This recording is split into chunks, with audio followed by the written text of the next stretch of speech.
Hi అండి, అందరికీ నమస్కారం. Welcome back to my channel. ఈ వీడియోలో ఇప్పుడే అందిన వార్త అండి. పెన్షనర్లకి శుభవార్త. చంద్రబాబు కీలక నిర్ణయం. పూర్తి వివరాలు అయితే వీడియోలో తెలుసుకుందాము. వీడియోని ఎక్కడే కానీ స్కిప్ చేయకుండా ఎండ్ వరకు చూడండి. అప్పుడు ఇన్ఫర్మేషన్ పూర్తిగా అర్థమవుతుంది. వీడియో చూస్తున్న ప్రతి ఒక్కరు వీడియోకి ఒక లైక్ చేయండి ఫ్రెండ్స్. అలాగే వీడియో ఇంతటి ఉద్యోగ పెన్షన్ మిత్రులతో అయితే షేర్ చేయండి. కొత్తగా మన ఛానల్ చూస్తున్నవారు సబ్స్క్రైబ్ చేసుకున్నట్లయితే దయచేసి మన ఛానల్ని సబ్స్క్రైబ్ చేసుకోండి. దీని ద్వారా నేను చేసే లేటెస్ట్ వీడియోస్ అన్ని మీ వరకు రీచ్ అవుతాయి.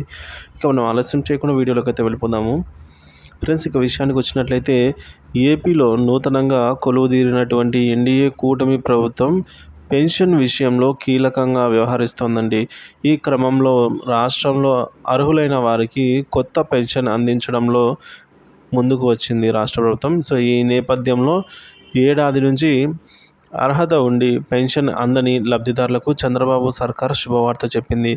అక్టోబర్ నెల నుంచి కొత్త వారికైతే పెన్షన్ అందిస్తున్నట్లుగా స్పీకర్ అన్నయ్య పాత్రుడు వెల్లడించారు. కొత్తగా పెన్షన్ కోసం దరఖాస్తు చేసుకునేవారు ఈ నెలలో అప్లై చేసుకోవాల్సి ఉంటుంది. మరి వచ్చే వారం నుంచి సచివాలయాల్లో కొత్త పెన్షన్ల దరఖాస్తులు స్వీకరించే అవకాశం ఉన్నట్లు తెలుస్తోంది.